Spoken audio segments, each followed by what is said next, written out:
Oh, here it is.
Now we're rolling, Damage Podcast. I'm Jason, as always. My co-host, the voice of MMA in Utah, Mr. Zack Partridge, with his Utah Jazz hoodie on today. Didn't they just take an L last night? Shut up. When the last, your Pistons are about to take an L tonight in Salt Lake City. It's okay. It's okay. Talk to me about Jazz right now. Your Pistons suck. So we got a fighter spotlight. Welcome Mr. Cole Crosswaithe to the podcast. Cole's got a big fight coming up February 4th on the LFA card. Cole, welcome to the podcast. Thanks for having me, man. Thanks for having me. It looks like you got a little shiner in training there. Oh yeah, I got caught on Tuesday a little bit. I just traded punches with someone, and it's just the way it is sometimes, right? Was it Francis? No, man. But it's crazy though. Like, I moved to Vegas from Canada probably about 7 months ago now, and just like I'm a little bit starstruck, man. Walking to the gym sometimes, like. The level of guys, it's kind of crazy to me. Like seeing these guys that I've been watching on TV since I was, like 12, like when I started training, and just coming to the gym and then just being there casually training. Like I got to spar with, I sparred with Kevin Lee last night. I got to spar with Cowboy Cerrone, a couple weeks ago. Francis is in there all the time. Obviously, I don't spar with him, but why not? But it's crazy, man. One of my favorite fighters, well, I'm blanking on the name now too. Was in there the other day too. Cody Garbrandt. Yeah, Cody Garbrandt. I love Cody. Love Cody, and he was just in there the other day too. So yeah, man, it's a trip for me. Do you are they pretty cool to go with? Yeah, man. You know what? Everyone's like pretty chilled too. I find like, the thing is my thing is like, I'll never turn down a round with anyone. Sure.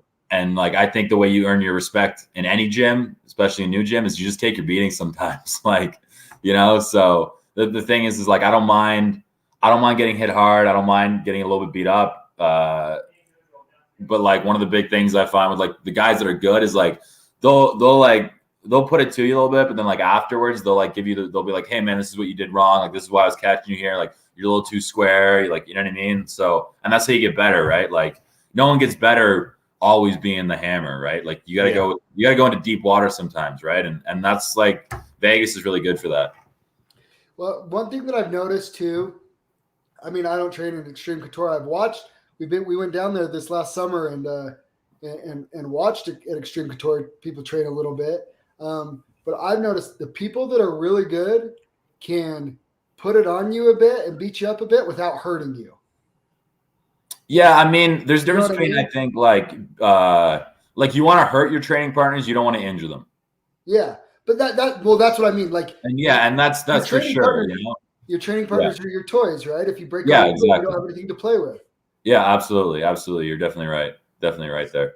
So yeah, Extreme Couture is probably the most famous gym in the world, right? Yeah, it's I haven't actually been there the whole time that I've been in Vegas, but I just switched over there about maybe like three and a half months ago, and it's definitely probably the best gym I've ever trained at. And even just like the coaches and stuff are all really they're really cool.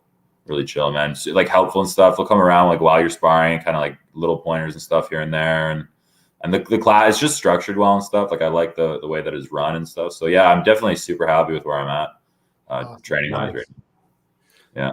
So February 4th, what do you know about your opponent? I know he's a local, so he's like brought a bunch of people in. I've watched some of his tape. I mean, I don't know, man. I don't think he's got anything on me. I'm like, more of a grappler. But even like, if I have to lean on my striking with him, I'm not afraid of it.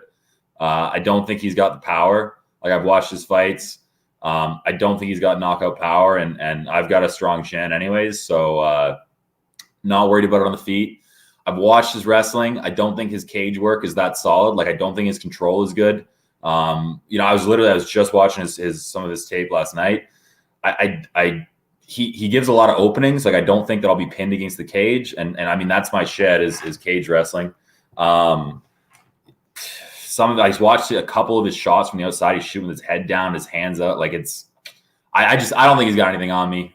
Even his groundwork, like it's all right, but he's not a big control guy. And I think that's, that's what you need from MMA. And I mean, that's my style. So I've watched his tape. Like I know a little bit about him. But I'm not worried about it, to be honest, really at all. I'm pretty confident. So you're telling us you're walking through him inside one round. That's what you're saying. I'm not saying one round, but I don't. I'd say maybe like two. Okay. All right. Grind him out the first, take it away the second. Yeah, man. I don't know. I'd say like one or two rounds, to be honest. Yeah. We'll be watching. Watching, for sure. I gotta ask. You're coming off of a pretty long layoff. You were the number one amateur in Canada, right? Yeah. I mean, I was up there. Yeah. And then you've had 2 pro fights canceled. Yeah, man. And you're on a nice long layoff. Do you believe in ring rust? What have you been doing to make sure you feel good? Like I've been training, man. That's just all you can do, right? Sometimes you gotta, man. Sometimes life just feeds you shit sandwiches, right? And sometimes you just gotta eat them and keep your head down and just keep grinding, right? So it's not like I haven't been in the gym. It's not like I haven't been training. I've done everything I could. I packed my shit up after COVID when I realized it wasn't going to happen in Canada just because the lockdowns and shit back home were just crazy. I just packed my stuff up and I was like, all right, like, going to Vegas, let's make it happen. So, the thing is like, as much as it's like, oh yeah, ring rust, whatever, like, man, I was supposed to go pro like 3 years ago. I think that me compared to the other amateur, like the other debut fighters, out there, like I just don't think it's a comparison right now. You know what I mean? Like that's one of the things is like if I were active for the last 3 years right now, I'd be fighting guys that were like 3 or 4-0.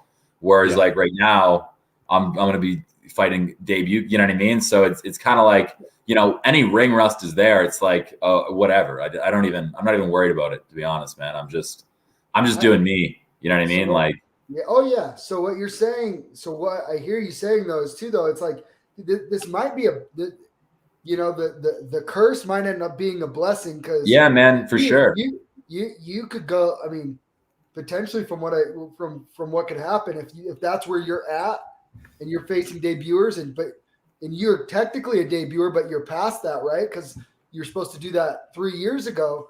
You could go on a nice little run here and make a pretty good pro name for yourself here. Pretty quick. Man, that's what I'm looking to do. That's definitely what I'm looking to do here. Like absolutely.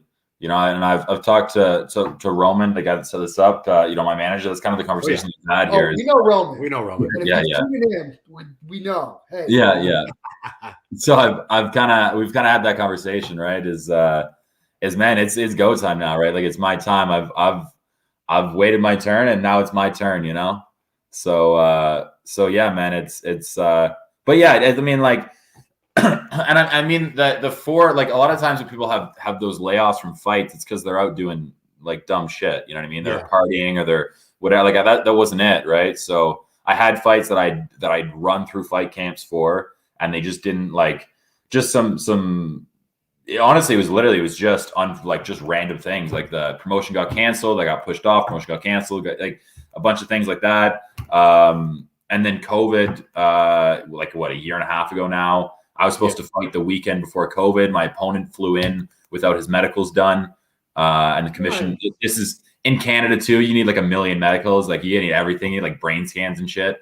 And he flew in without anything done. The commission wouldn't let him fight. And then we got locked down on COVID. Like it's been like just a headache, but it hasn't been like due to like, injury or like, you know what I mean? I've still been in the gym. I've still been training. So, yeah.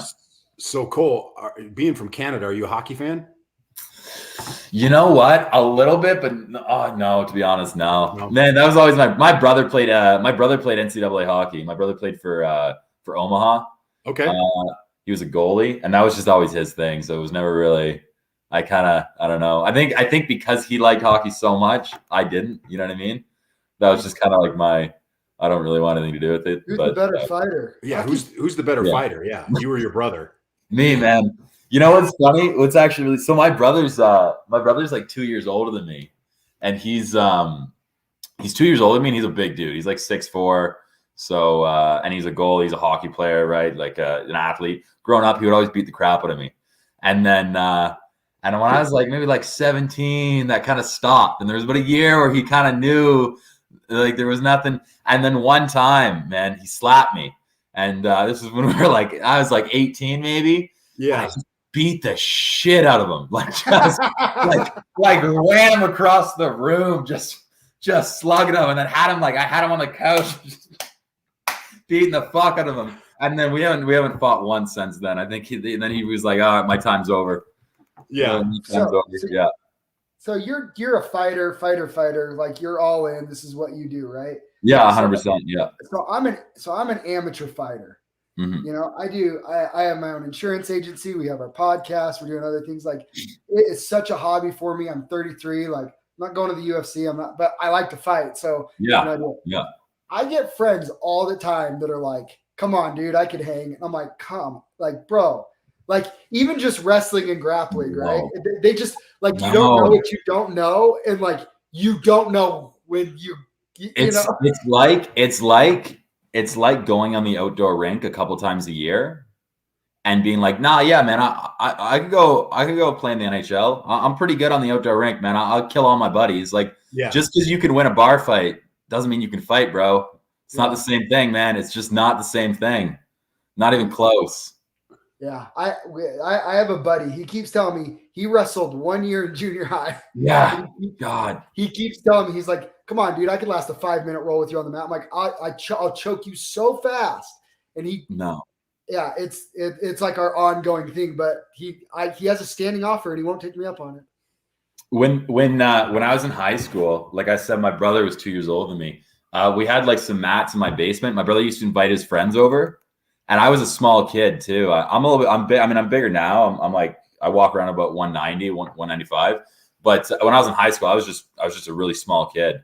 So I'd be like 130 pounds, maybe 140 pounds. My brother would invite all his big, like hockey player, athlete friends over, and he'd go and get me in my room, and he'd be like, all right, they're downstairs. And I'd come down and I would run, just run through everyone. I would just run through everyone. Yeah. Oh man. Eminari roll, heel hooking them. Yeah. Yeah. That's crazy. That's so fun. So cool. February 4th.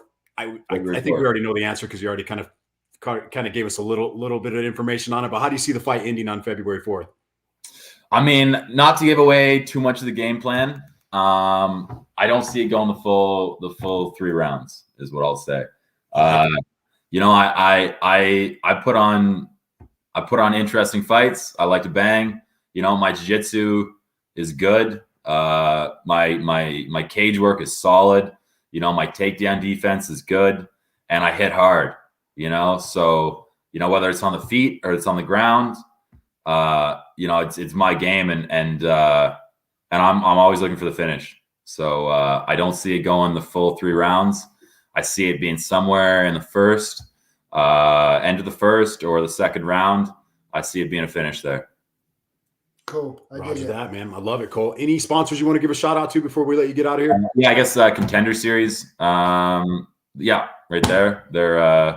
They hooked me up with a bunch of stuff, and I think I'll be. Yeah, there you go. Perfect. I'll be wearing their shorts at weigh-ins too. So yeah, shout out to Contender Series, and yeah, that's about it. That's about it. Sweet, man. February 4th. Check out Cole on LFA. It'll be on Fight Pass. Fight Pass. Yeah, sounds good, man. Thanks for having me on again. Yep. Thanks, Cole. Thanks again. We'll be watching you, brother. Sounds Stay good, on man. for a Sounds second good. after this too. Stay on for a second after we end this.